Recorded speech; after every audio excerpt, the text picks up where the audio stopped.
What's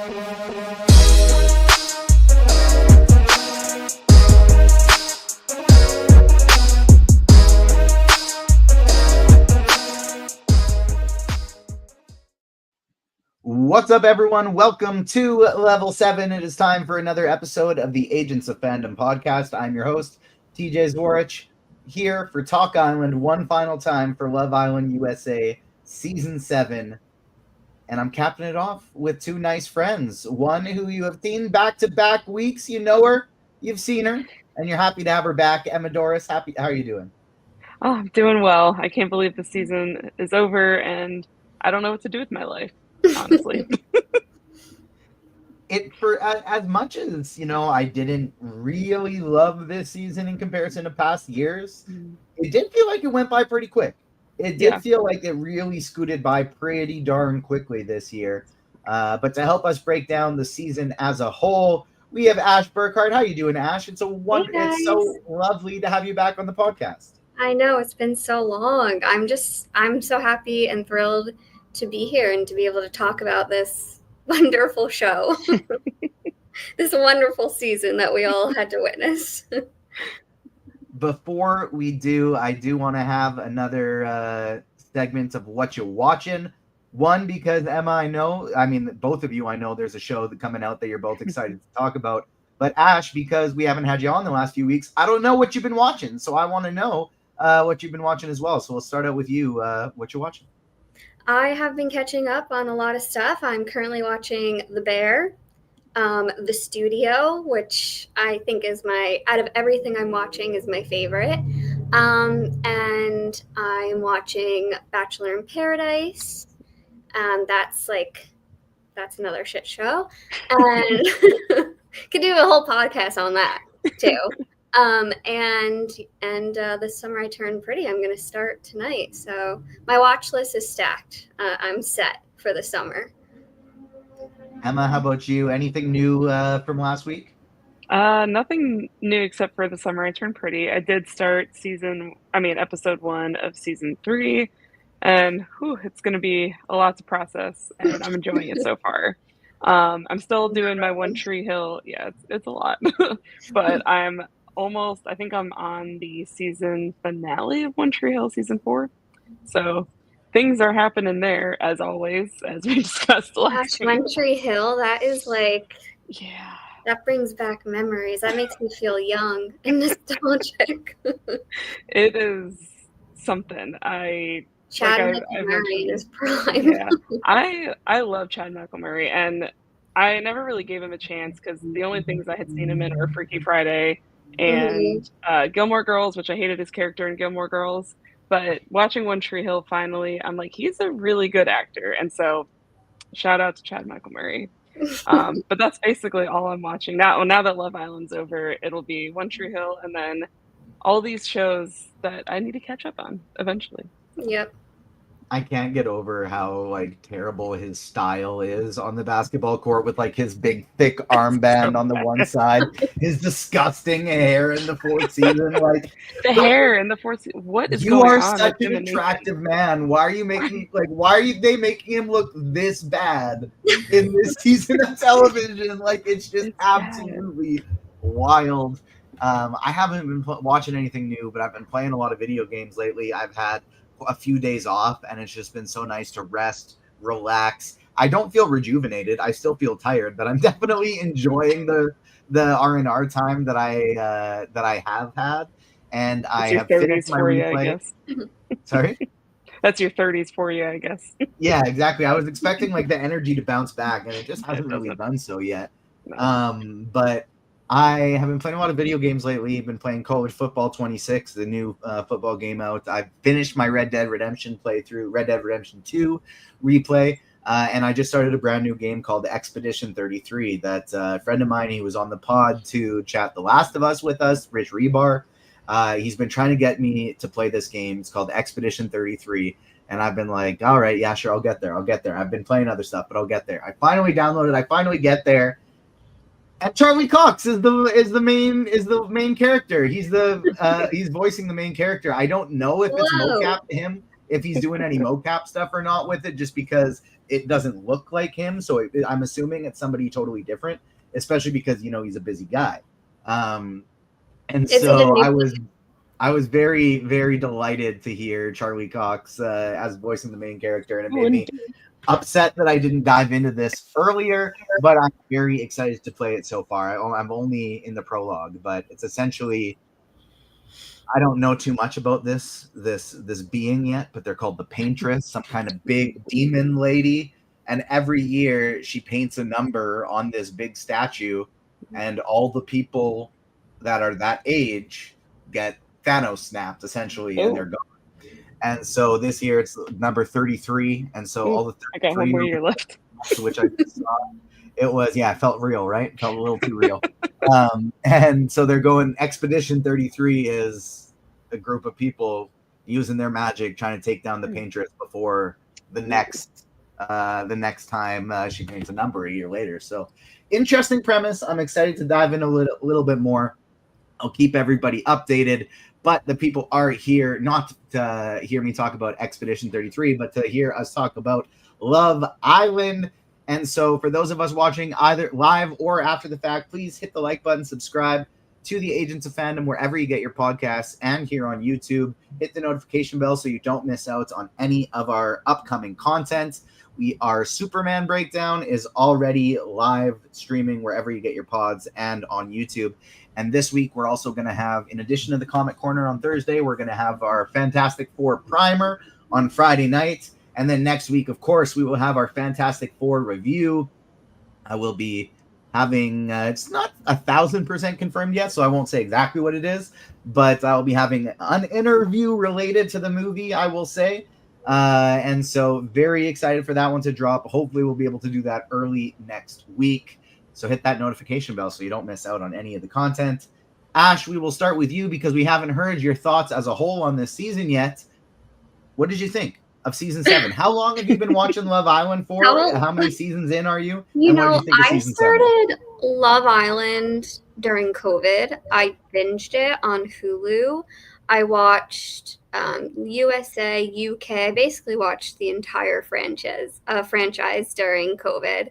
And then I kind of fell off of it until Ariana became the host because I love her.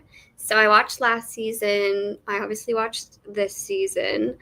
I thought this season was entertaining, but like entertaining in all the wrong ways for all the wrong reasons. But I'm still like a massive fan. Of course, I'm going to tune in. Of course, I'm going to like eat up the drama.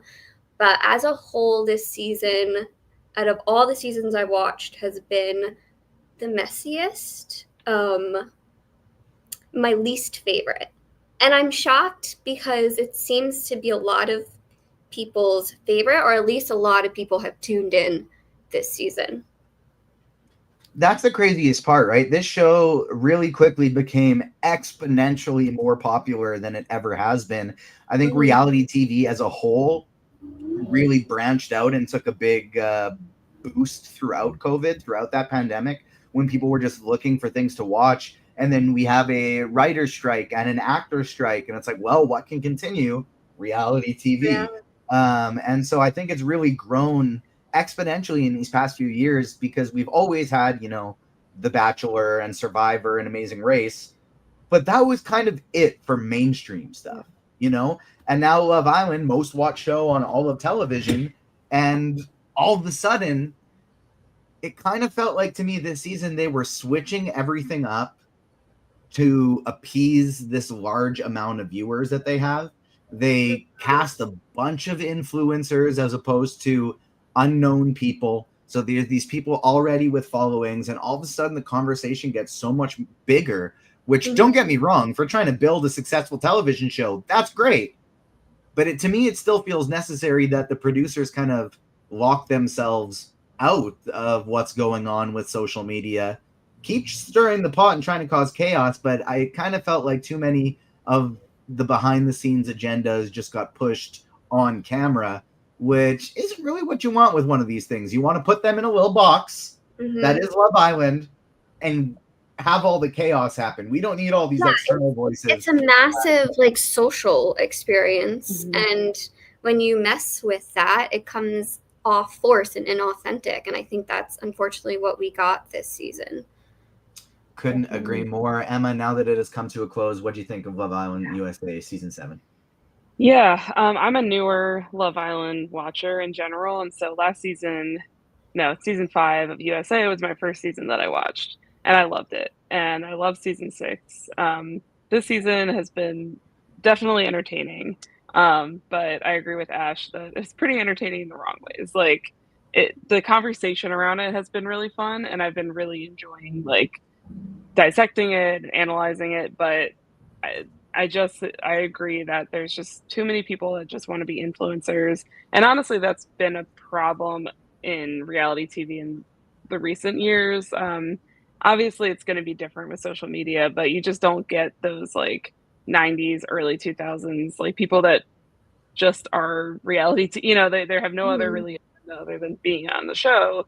You don't really get that anymore. And so it does make it hard to sit there and you have to really take everything that you see with a grain of salt because everything's heavily edited and all that. But there was some stuff this season that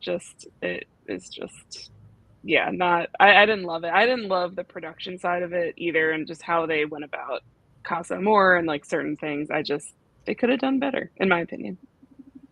Agreed, 100%. And it kind of felt like potentially with some of the votes, and especially to me on the production side of things, they kind of forgot the point of what Love Island is, and it felt like this turned into a very Big Brother-like show as opposed to Love Island, where there was no emphasis at all put on the romantic connections between people. It was all just who is everybody's favorite individuals.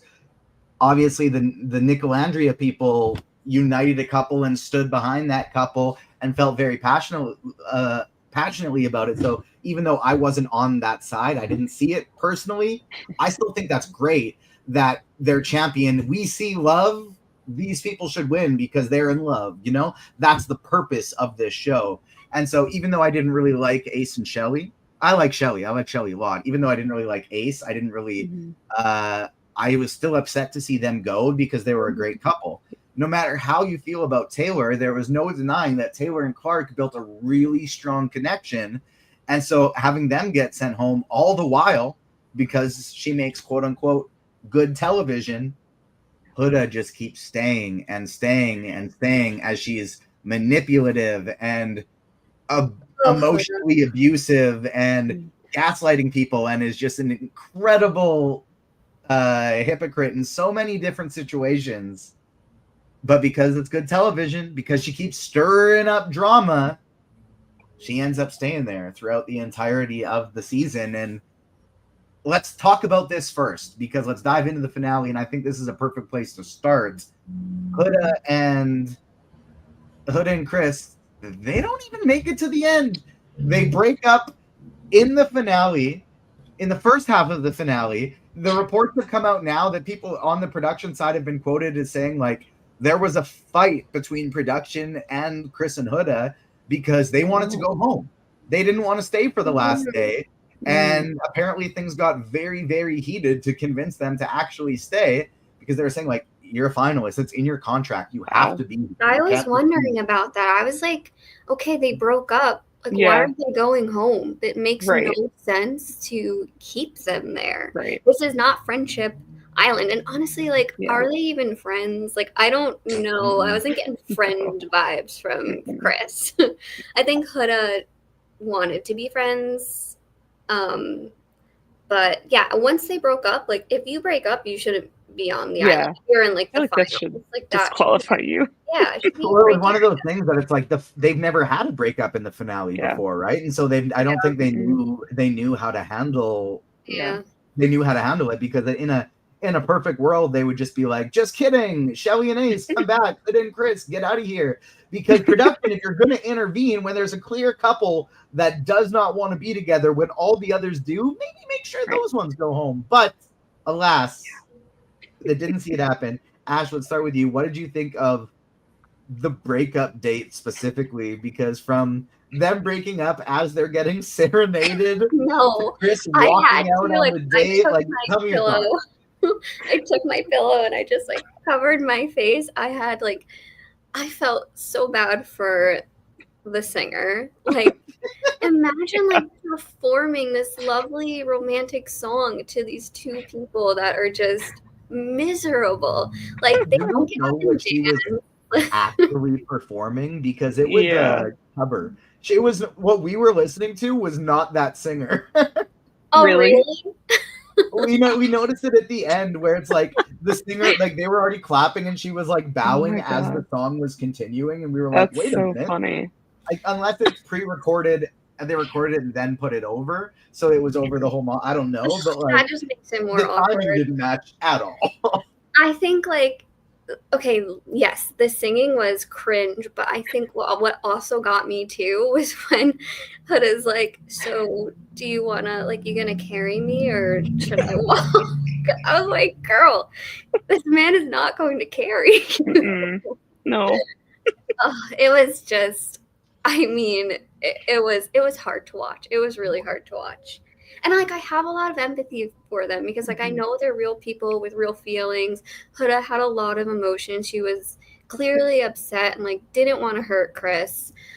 And Chris was obviously very upset. I think he did like Huda to an extent, or like wanted to try to break through her insecurities and her walls, and like unfortunately wasn't the right man to do that.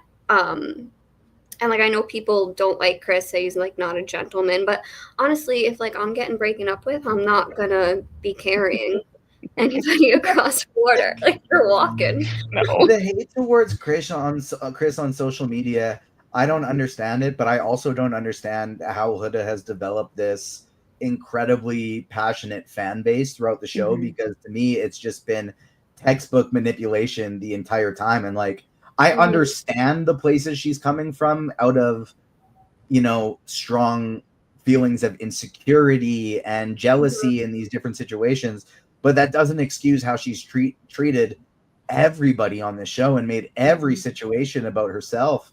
And I just don't understand the fan base that has been built up, because like I hope the best for her. I hope she gets the help she needs and comes out of it a better person and grows. But I don't understand the love that carried her through to the end of the season. I feel like as toxic as she could be, there were also very relatable moments, which I think why people gravitated towards her. Even though like they weren't good moments, I feel like we've all been there in like one way or another. And I think we also add on the layer of her being a single mother as well. It's like you want to like root for that person. Like you want to see them evolve and change. But unfortunately, that didn't happen. And I actually think keeping her there caused her so much more distress than she ever had to or ever should have been in, which is unfortunate. Yeah, I agree with that. Like, I felt bad to an extent because I was like, why? Like, these people claim to be her fans, but I'm like, you're just causing her more like stress and like you're basically humiliating her. Like, just by keeping like stringing her along, she should have gone home a long time ago. Yeah, like she needed to go home to her daughter. I'm like, don't do this to her. To be fair, in like obviously in hindsight, that's so easy to go like, yes, like we should have. I mean, I guess to be double fair, we've been calling for her to get sent home the whole time. Yeah. But there was that middle stretch where we were like, ooh, is this some growth happening, Huda? Is it like while it was, I guess it was while she was single, but it was like, is this a little bit of growth happening, Huda? And I misread the situation because I felt that way about Amaya at the beginning. I thought Amaya wasn't built to be on this type of television show. I thought she was a real nice person who wasn't emotionally ready to handle the stressors of Love Island. And clearly I was fucking wrong because she just won the whole damn thing. So shout out to Amaya, because that to me, that was a situation where it's like she got knocked down at the beginning and I didn't think she'd be able to get back up from it. I was way wrong. She got right back up and she grew and everybody fell in love with her and it led to her winning the whole damn thing. So I was saying this almost similar things about both of them at the beginning, but now that it has fallen through, it definitely seems like that was true about the Huda side of things. Emma, what did you think about the breakup? Yeah, that was very painful to watch, but I couldn't stop laughing. Just not like at them, but like just the whole situation. I'm like, oh my God, this is just embarrassing. I'm feeling it now. Just yeah, exactly. I was like, oh, like this is so weird. And just like the awkwardness when the singer came up, she's like, oh, we got entertainment. I'm like, oh my God. So, I mean, good for that singer. She wanted to get her bag. I don't blame her. But it was very, I saw like memes of the like impractical jokers, like behind the scene. They were like, these are the producers, like send in the singer. So that was, I'm like, yeah, that's about right. It was very awkward, and it just made me mad because I also was not really a huge Ace fan throughout the season, but I really love Chelley, and also like I just clearly they really liked each other, and I just hated the trend of this season where somebody like a couple would get really close and close off, and then they would get kicked off. I'm like, that really defeats the entire purpose of the show. When that happens once because of some crazy challenge, it's like, oh, shocking. Oh my gosh, didn't see that coming. When they do it every single week, it defeats the purpose. There's no shock value anymore. And people kept trying to say like, oh, like they put like Andrea from last season and like I forget who, like some of the people that have left this season on the same level. I'm like, it wasn't the same thing because Andrea and like clearly Rob was fine and he moved on to somebody else. Well, eventually, but like it's not the same thing because like I don't know. To me there was no good reason why they kicked off Hannah and honestly even Charlie from the beginning. Like I still don't get it, and it still doesn't make any sense to me. Like Andrea, it makes sense, but popularity contest like for the Islanders, but like also for the voters. Yeah, and that's where it kind of got like. I think there were like multiple things this season, like the Islanders having them have the power too many times, but also like America's, but like it just became like kind of a stan thing, I feel like. And I don't know. I didn't love how that went down. But the thing with Huda it's all like which player can accumulate the most followers and support by the end of the season instead of which connection feels the most real. Yep, absolutely. Yep. And with Huda, like I definitely I kind of had that similar arc with her. Like at first I was like, oh my God, like this is like she's so toxic. She needs to go. Like this is crazy. And then I was like, okay, maybe she's growing. And then as soon as she did the like, oh, I'm gonna count to 3 or whatever, I'm like, okay, what the fuck was that? Like for me, serious? It was when it was like, during the baby competition, and Chris like jokingly said like, shut up, and she was like, what did you say to me? And she just like made a mountain out of a molehill. Like that was her superpower. Yeah, she loved to be able to do that. And like I just like again, it's I understand, like Ash said, like I have empathy for her because I do understand those insecurities and the jealousy, but like that I think she needs to be single because that really was the time when she was like the least toxic. And also like we just can't excuse the way she treated everybody. Like I just can't let go of her calling every bombshell that walked in a bitch behind their back and then turning around and pretending to be friends with them later once they moved on from Jeremiah. And I think it seems like she understood that behavior was wrong, but I never felt like it was, I don't know. I just don't think that her insecurities excuse that behavior. So I really do hope she gets help. Like, yeah, the only silver lining I feel like that can come out of this is if she watches it back and like fix her behavior or works on herself at the very least. Yeah. And like maybe be single for a little while. That might not be the worst thing in the world. The watching back thing I do think has potential too, because like I've met a lot of people before where it's like they are nice, they are kind, and then when they get in a bad headspace, they say a whole lot of things that are rude and mean, and once they're out of that headspace, oh no, I didn't say that. That didn't happen. Yeah. And that was what Huda was doing with Jeremiah for the whole first few weeks of the season, was saying this crazy stuff and then pretending like it didn't happen. And so I think often it's not that people are actively going, oh no, that didn't happen, even though they know it did. They are convincing themselves it did not happen, because if it did, that makes them an asshole. And they don't want to be an asshole, so it couldn't happen. Right. And so I think that's what hopefully we could see if she does watch some of this back and go, oh damn, maybe I shouldn't act that way. But I want to know who the two of you think should have won this season, because obviously we have Amaya and Bryan taking home the prize. I did like them as a couple. I feel like if you compare them to winners of past seasons, they don't feel like they're as strong as they are. But of this final four group, that's who I personally would have chose to win too. Right. I think it should have been Taylor and Clark, personally, but they got kicked out of there. And so with this final four, I personally probably would have voted for Amaya and Bryan as well, right from when he stood up to her in that challenge, when everybody stood up for her in that challenge, when everybody was piling on. I really appreciated that. And I thought, the physical stuff went pretty fast, but it's two hot people living in a bed together. It's going to happen. And so with that being said, I thought like the emotional aspect of their relationship was like a nice, slow development over these last couple weeks. And so they would have been my choice of this final grouping.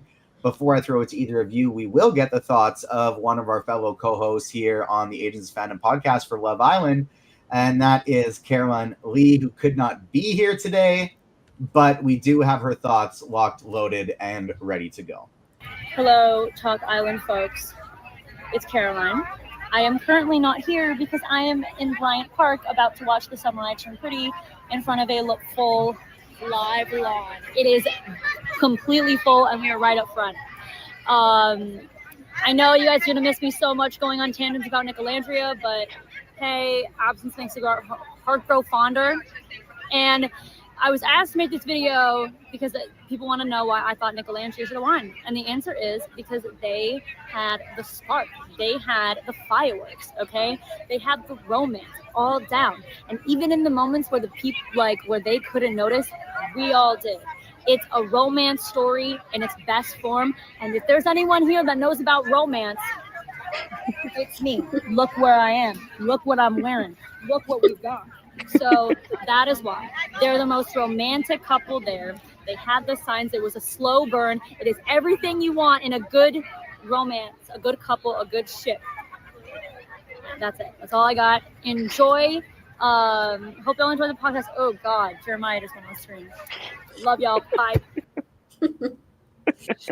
Caroline, of course, not just a mega Nicolandria fan, but a mega The Summer I Turned Pretty fan. So happy she gets to do that type of event. That looks like a lot of fun. She will have an interview dropping for not The Summer I Turned Pretty, but a different teen drama with a new season that's going to be hitting our screen shortly. So stay tuned for that. Another reason to hit the like button, subscribe, hit that notification bell. Em, I will ask you first, who do you think should have won Love Island USA Season 7? Yes, so out of these couples that made it to the finale, I agree that definitely Amaya and Bryan. I do love me some Nicolandria. I really do see, and now especially since they've gotten out of the villa, it seems like they're like really serious about each other. Like they're genuine. We'll see how it blossoms. I really hope that with time they can, it just kind of grows into like a regular relationship. I do wish they had more time. So like if things had worked out differently, if they were able to couple up towards the beginning, I think they could have gotten there. But I think Amaya and Bryan were definitely the logical choices. They had the strongest relationship out of everybody who was left. I honestly, I think back and I'm like, I don't know. The only other couple out of the ones that left, I think Ace and Chelley probably would have taken it. And that would have made sense.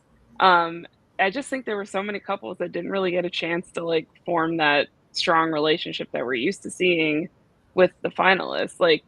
So there was a lot of couples that had potential and they got kicked off. So, but I agree. I think Amaya and Bryan definitely deserve to win. I feel like Pepe and Iris would have had more of a shot to win, because people really liked Pepe. I really liked Pepe, but Iris was just go girl, give us nothing. Give us nothing all the time. Just kind of felt like there wasn't a whole lot going on. maybe that was production just kind of not showing a lot of her moments, but I don't know, Ash. I kind of felt like that was a one-sided couple for me, where it's like I like Pepe, but I couldn't vote for them because I didn't really feel anything for Iris. Ash, who do you think should have won Love Island USA season 7? I mean, if I had it my way, I think Chelley and Ace deserved it. I know that there's a little controversy of them knowing each other prior, but I think they had a genuine connection and they were very cute together. I think out of our top 4, the people who won deserved to win wholeheartedly. I love Amaya. She's so cute. She's so cute. I love her. I love her. I love how just authentic she is. Like she's just like not going to change for anybody, and like in a good way, unlike some other members. That's the thing, right? She would take the constructive criticism about certain behaviors and go, "Oh, people don't like that. Okay, I am still going to be myself, but I will be more understanding about where you're coming from." And she grew, and she didn't change who she was, but she adapted her behavior to. She grew. She grew. Yeah. It was really impressive. Yeah, you can like still be you, but like change your behavior, and that's exactly what she did, and that's what Huda couldn't figure out how to do. And I think actually, after watching Caroline's video, I feel like I understand the Nicolandria thing more. I feel like it's very like book talk coded, like 2 star-crossed lovers that just kept missing each other, and now it's like they're together. So I see the appeal, but I did not see it on screen. I think what ruined it for me was that conversation that they had of like not having the chemistry after they kissed, and then it just felt a little suspicious that okay, like now Nick's single and so is Nicolandria, so like it's only them 2 to choose each other. So that's where my suspicion came through, but like I understand the appeal now. They like, to me, the toughest part was always I could see the chemistry so much more in edits than I could in the actual footage. You know, when stuff is stitched together, it looked incredible. Episode to episode, I didn't really see it outside of like a couple flashes. The fact that they are still like hanging out together and doing this stuff, on the one hand, I feel like that really helps solidify it for me. But on the other hand, if I just found out, if I came off of a reality TV show and I found out me and this other person had billions of fans and we could capitalize on this going, millions of fans, we could capitalize on this going forward, I probably would do it. You know what I mean? Like, as long as we get along, we find each other attractive, let's continue doing this for a little while. It doesn't scream like a connection that's going to turn into, it doesn't feel like Cordell and Serena. You know, if you watch Love Island season 5, it doesn't feel like a Cordell and Serena type of connection where it's like, oh, I think they're getting married. And I didn't really get that out of this group, which maybe I'm wrong, but I think the proper people won. I was happy to see that it was Amaya and Bryan. One, because I think Amaya earned it from just like her growth, her journey from beginning to end, and then 2, because there just weren't all that many strong couples left. It sucks when 2 of the, even if it's not like the people that we're most fond of, 2 of these strongest couples, they were out of here already. And so the last thing, and I mean, obviously, if we have more stuff to talk about, just dive in. I'm not going to cut anybody off, but like the last segment I really want to focus on is, you know, we have all of these criticisms from season 7. What would we change going forward? Season 8 is still going to come out. It's probably going to be more popular than ever. What changes would you make for season 8? For me, it's, you know, just going back to the original formula. You know, you try all of these different flavors of things throughout the past couple years. When you have a tried and true formula of Casa Moore right in the middle when the couples are just getting strong, right as people are about to close off, you Casa Moore. You don't do it until those couples are strong, but as soon as they are, you Casa Moore. Each time you bring in either one boy bombshell and the girls vote, or, you know, 2 boys and 1 girl and then the girls vote, or the other way around. You bring in a girl and the boys vote. You kick one of them home each week.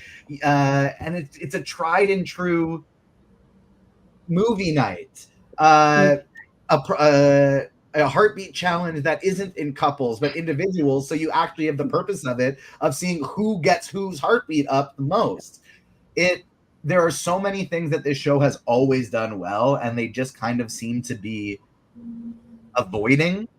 And I don't really know why. Why did we only see the hideaway at the first episode and then like the last few? Why did we never get to, like, there are things tried and true about this show that they just seem to sidestep from this season.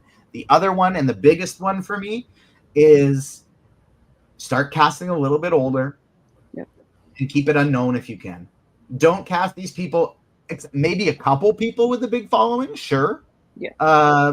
But don't even have that be a qualifier. Like, you have the following and the fan base for this show now. You don't need to outsource your fans. You're going to build them from within, from this point forward. So go to a relatively unknown casting, get some fully developed frontal lobes in there, some 25, 26, 27, 28, 30-year-olds. They can still be hot. We got hot 30-year-olds out here. 30-year-olds don't want to be in their bikinis like all the time. Let's cast some people with some fully developed frontal lobes who are actually looking to get into long-term relationships, who aren't just there to boost their following count. To look, I get it. Be on an island with hot people, making out with them every day. Sounds like a lot of fun. But if it's a dating show, let's get some people that actually want to start dating in this show. Ash, what changes would you make to Love Island Season 8? I just think, honestly, due diligence from like casting and producers. I feel like they definitely also meddled way too much. I understand like producers are there to like push a narrative, push a story, keep things entertaining, but this was overboard. This was like too forced. And I agree, just like let's not try to fix things that aren't broken. Like, let's go back to what we love, because this season was just all over the place. That's personally what I would change. And like, maybe it's because I have a hard time with change, and I really actually just think that this is proof where you really shouldn't try to meddle or try to fix something that's not broken. And it really sucks to me, because I feel like this is going to be one of those situations where the people who are looking at their pocketbook and the bottom line of how much money these series are making, they're going to pull a Barbie and learn completely the wrong thing about it and go, oh, we have more viewers than we ever have had. All right, let's do more of this. With with Barbie, they look at it and go, ooh, a movie about a toy made $1 billion. Let's make more movies about toys. You had a brilliant woman director who wrote a brilliant movie about the struggles of being a woman with an incredible cast. That's all it was. It had nothing to do with the toys. Emma, what would you change for season 8? Yeah, no, I completely agree. There really is no reason to try to fix something that's not broken. Go back to what we love, and because I want to see those authentic couples. I want to see this organically happen as much as it can organically happen in an obviously produced environment. Movie night, please. I miss movie night. The tweet challenge. I mean, I know this year, my guess was this year it was probably, I don't know, there was a lot of chatter on social media, so I could kind of see where maybe with all the like, I don't know, because I had the whole warning about cyberbullying and stuff like that. I could see why they didn't do the tweet challenge, but bring it all back, please. Casting needs to do a better job, like better background checks for your people. Like, it really, people get kicked out in one season for racial slurs, not because they shouldn't have been kicked out. They should have been, but like it's like Ash said, due diligence. Yeah, like it's not hard. Clearly, if people can go and find somebody's past video, like anybody can do that. Like, hire fans. Like, if you exactly do it yourself, then like hire us. We'll figure it out. Like, it's the classic trope that you see, like they did in Brooklyn Nine-Nine. They do it in so many TV shows and movies where it's like, oh, this delinquent kid hacked into the Pentagon. All right, well, let's hire that delinquent kid to do our security from now on. Exactly. Do that with the fans. Like, figure out who found that and get them on the case. Have fans apply every year and list the wage and say we are going to be hiring 100 people to vet our Love Island candidates. You have to sign an NDA. Here's your wage. And I bet you they'd have thousands and thousands and thousands and thousands of applications. I like that idea, Ash. Yeah, I think that's a great idea because, like, clearly, like, people can find. It's really not hard to find somebody's like past things on social media. Like, it's just not. We just can't have that anymore. And like, not only did 2 people get kicked off for racial slurs, there were like Austin was there and he had like reposted a bunch of stuff. So like, let's do better. We can find people that aren't, racist, I would assume. I don't know. There's people out there, I think, that aren't racist. So like, how hard is it to find a hot person with a developed frontal lobe who is not a racist? You think, like, how is that too much to ask? Right. Who's looking for love? Is that really too much to ask? So yeah, that's what I would do. And definitely just less of the like Islanders choose who to say, like that whole, like once maybe a couple times where it's like this shock value, but have like a normal amount of bombshells, more recouplings where, there was only one recoupling, I think, where the women chose. I'm like, why? Like, let's just do it. Let's just go back to what it was. And they gave the Islanders way too much power. Like, of course they're gonna vote for their friends to stay on the island when somebody that actually deserves to be. I would do that. I'd be like, obviously, I'm voting for my friend to stay. Right. Exactly. There was just it just needs to go back to some of the things that already worked. Couldn't agree more. That'll do it for our final Love Island conversation for season 7. We, of course, will be back for season 8, but in the meantime, we have lots of fun stuff to talk about over here. Next on the docket is, of course, Fantastic Four. We will drop our primer later this week. We will do our review later next week. We got some interviews coming for that one. We'll have the Comic Corner, as always, every Thursday. So stay tuned. We got lots of fun stuff coming on the Agents of Fandom channel. All we ask you, hit the like button, subscribe, hit the notification bell, follow us wherever you get your podcasts. You can find us on socials at Agents Fandom on TikTok and Twitter, Agents of Fandom everywhere else. Ash, thank you so much for joining us. It was a delight to have you back. If you have socials you want the people to find you on, let them know. If not, final thoughts. You can find me on, basically I just have Instagram now, Ash Nerds More on Instagram. I'm more of a lurker on Twitter now. So Instagram's the place to find me. Final thoughts, I just can't wait for this reunion. I'm looking forward to it. I wish it wasn't a month away.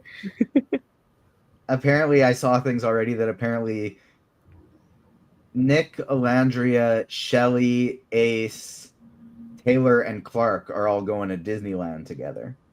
So already a mini reunion there that I'm sure if you look at social media, you could almost find as like a full-on episode, because since those idiots announced it, I bet you they're going to be getting followed all day I've already seen over there. I've already seen videos. We'll find you on socials and final thoughts. So you can find me on Twitter and the display name right there at _EMMINEM, and Instagram Emma Dorris 2 R's _ final thoughts. I am so excited for this reunion. There's already things where Nick has been on a podcast, and I think Nick and Nicolandria were on a separate podcast, alluding to certain things that we didn't get to see in regards to like when they voted Jeremiah out. Like there were things that would add context to some of the stuff that we saw that we were really confused about, that he's hoping are brought up. And so I'm hoping this stuff is brought up because I really want to know, like, behind the scenes what really happened. So I'm excited. Reunions are always fun and messy, and Andy Cohen is co-hosting it, so you know it's going to be messy. It's going to be good. And I'm ready for it. Me too. Thank you so much for tuning in, everyone. We will hopefully see you on later on the week talking some comic books, and some Fantastic Four. We will see you next time. On behalf of myself, Ash, and Emma, thank you for tuning in.